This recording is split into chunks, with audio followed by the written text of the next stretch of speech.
So, welcome back to this beautiful money embodiment series. If you're here, if you haven't watched part one, make sure you watch part one.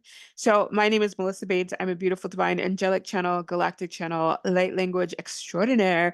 And I'm really here to help humanity ascend into love, oneness, expansion, the purest form of abundance, and really understanding the vast of being a creator, of holding this, vast, amazing DNA, the cellular coding that we have, where we can call in anything and everything and be magnets to what we desire when we really learn how to understand our frequency, our vibration, and the utmost highest form of co-creation with God, source, universe of all there is.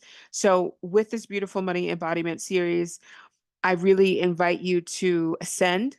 Everything I do in this world, in this pathway of my business with God, the universe, is to help you ascend, help you remember, help you transform your inner reality, to really match the external reality that just feels the most juicy amazingness. And let me give you a little spiel. When I first started this in 2020, 2019, I literally thought manifestation was BS. So if that feels very similar to you, or maybe you've been having a hard time with manifestation, please know that I got past that and I've experienced the most amazing things in my life. I've experienced, obviously building a six-figure business. I've experienced my business taking me to Costa Rica, to Bali, to Europe, flying first class, being able to just buy my dream car, craft a life that I desired that I didn't know was available for me, from the way that I was raised, the way that I grew up. Money was always scarce, money was always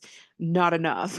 So being able to understand a new way of life, a new way of energy frequency, a new way of co-creation with abundance, um, a new way of co-creation with success, it's really put me here to help you do so as well. So throughout this money embodiment and series, I really invite you to, you know, obviously receive the coding that feels super aligned to you, and just remember that your vibrational frequency is your currency. And the more that you allow yourself to ascend and come into a higher consciousness and release those old patterns, those fears, the lack, scarcity, worry, stress, burden, whatever, you're holding on to. And we all have our story. Trust me, we all have our story. And knowing your current story is valid, but knowing your current story is the liftoff point, whatever it is. Maybe you're like, Melissa, I'm a multimillionaire. And I'm like, hey, go teach other people to do it, right? Or maybe you're like, Melissa, I want to be the multimillionaire that teaches other people to do it. Then this is where you become the student, right? So when I became the student of money, I'll just give you a little spiel. I was making barely $500 in my business, and I wanted to take it full time because at that point I had moved back from South Korea, because my mom had gone through a very traumatic injury, and um, I had to come home. There was no ifs, ands, or buts.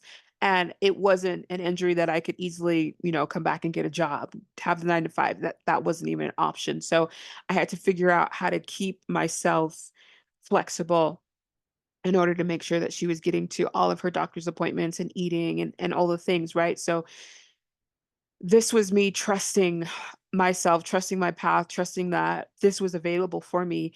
And in the beginning of my business, I tell you not, I didn't believe it was going to be true. I didn't believe that I was going to be able to do it because I was making, $20 here on a master class, or I remember I was making like $500 a month. And if you live in California, that's barely groceries, right? So knowing that I just had to figure it out, I just kept surrendering to God. I kept surrendering. And my prayer that I love to use was, divine God, source, universe of all there is, lead me, show me, guide me. I fully surrender, to the highest form of me, my highest soul path. And in that time, I barely knew what this quote unquote woo woo was, or soul path, or journey. I barely knew what that was, but I just knew that I had so much sunshine in me. And I said, God, I have too much sunshine in me for my life just to feel like shit. So I was like, show me who I am. Like, I'm ready. I'm ready to step up and do the part. Like, just lead me there, right? And by me continuously saying that prayer every single day, it led me to being a quantum healer, a channel, creating vast experiences around money and abundance. And God made it very clear to me that I was here to teach money. When the first month when I took my business, I brought light language on and quantum healing, which I didn't even know that existed until I knew it existed. I started bringing light language and quantum healing into my business, and I went from making $500 a month to $4,000 a month, which was wild to me, right? So I had that really big, amazing month, and it was like, I did it! Like, this is gonna work out. And then the next month, I went straight back down, and I was like, oh, no, no, no, no, no. This is not, no. Like, no, you cannot just share this sugar, juicy, delicious timeline with me and then be like, no, you can't have it. So I knew, and I knew it because when the money was coming in and I saw the money in my bank account, I feared it. I was scared that it was just going to release. I feared that I didn't know what to do with it. So I knew in that moment that and I want to use the word had because I'm sharing my experience with you, but I knew that I had to understand money and learn about money and learn about expanding my money and holding my money because I wasn't taught any of that growing up, right? I was always in fight or flight, scarcity mode. So I wasn't taught to actually save and things of like that. I wasn't taught to have good credit. Like I wasn't taught any of that. I was just taught to survive. So I knew at that point that my relationship with money 100% required some expansion, some change, some education. So I started joining money programs. And as I joined the money programs, I saw, you know, the advancement. My $4,000 came back, and then it was continuous $5,000 months, and then I had the dream of like, okay, 10K months, and then I had my 10K months, and I had the dream of like, okay, six-figure year, and then I got the six-figure year, and I kept working my money story. I kept releasing, the old ancestral trauma, the old patterns that weren't supporting me, and that really helped me hone in on a new reality with money. So if right now you're experiencing a certain reality with money that's not your cup of tea, then I really invite you to invest in yourself, because investing in your money relationship is one of the best things that you can ever give yourself, because it's your livelihood. It's a whole different experience, going from being able to book. When I found out I love traveling, I found out I love traveling at 25 years old. And I had this crazy dream of when after I graduated college, I did like the 5-year plan of college. So after I graduated college, I was like, I'm going to go to Italy. And I had never been on a plane before, but I just knew that I was going to go to Italy. So I was working 4 or 5 jobs, finding money anywhere that I could to save up for it. And then I did it. I saved up all that money and I took myself to Italy, and I lived there probably for 3 to 4 months. And then obviously the money ran out. So I came back home and I was like, okay, well, let's do it again. Save more money and travel again, right? So the way that I traveled very economically. I traveled, I did the hostel life. I did all of that to save money in any way that I could.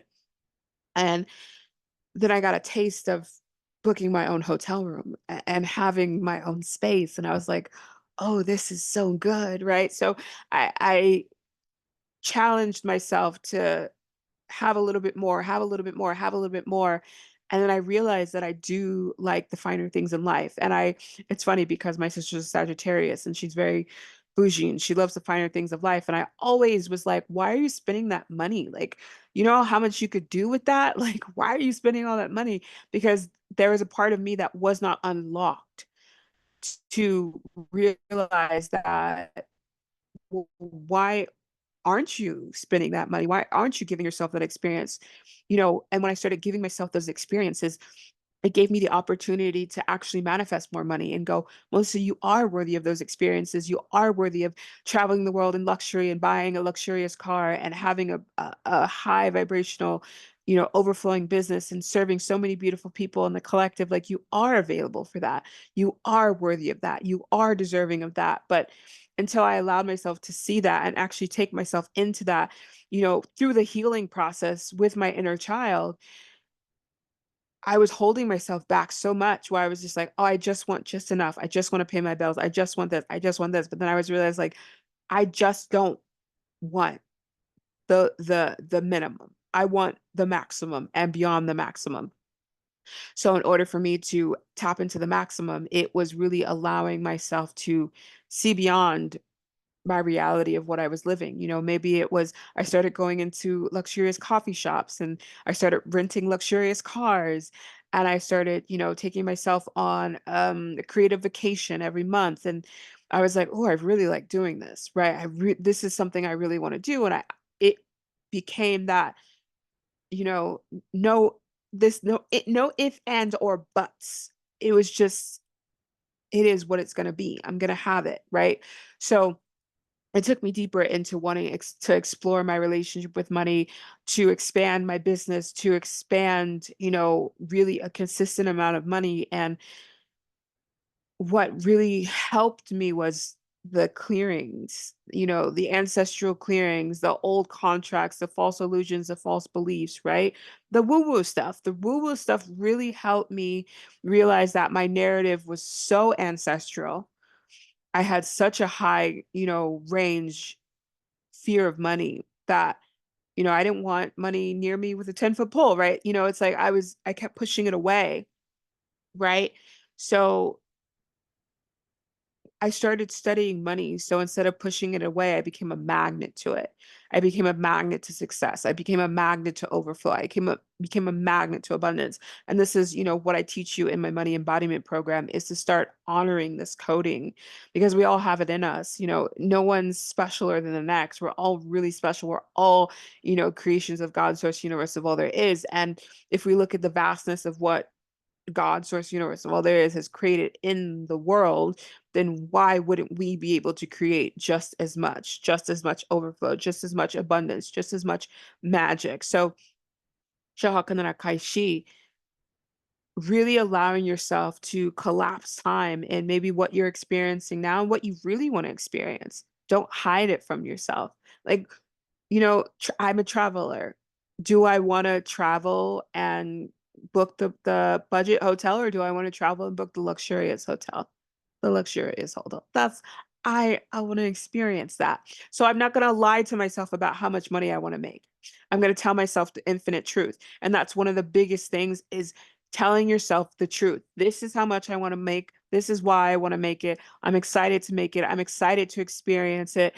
And really giving yourself the opportunity to hone in deeper on that co-creation with money and really understand that flow and that frequency of the bond with money that you're creating. Like sometimes I'll say like, hey, money, I would love you to support me in this, but also money, what would you love me to do? Right? Money wants me to make these videos. Money wants me to channel this information. So more beautiful souls like yourself can wake up and expand to a new higher vibrational expansion with money, right? Money wants to, you know, collapse time for you, spend, come into your bank account in the most expansive ways, right? Money wants you to be that vessel of inspiration, not only for yourself, but for others, right? We do this not only for ourselves, but we do it for the good of the collective, right?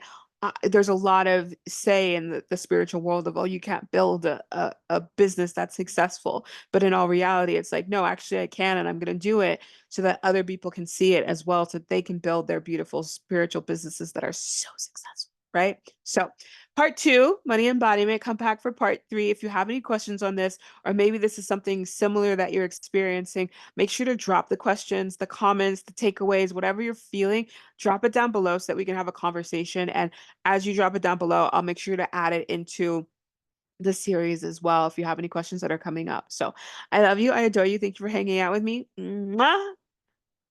You will see me soon. You will see me soon. Chodarakai. I usually say that sometimes on my podcast, which my podcast is under construction right now, but you will actually see me very soon. Chodarakai. Ranarakai. Mwah! You will see me soon, my love.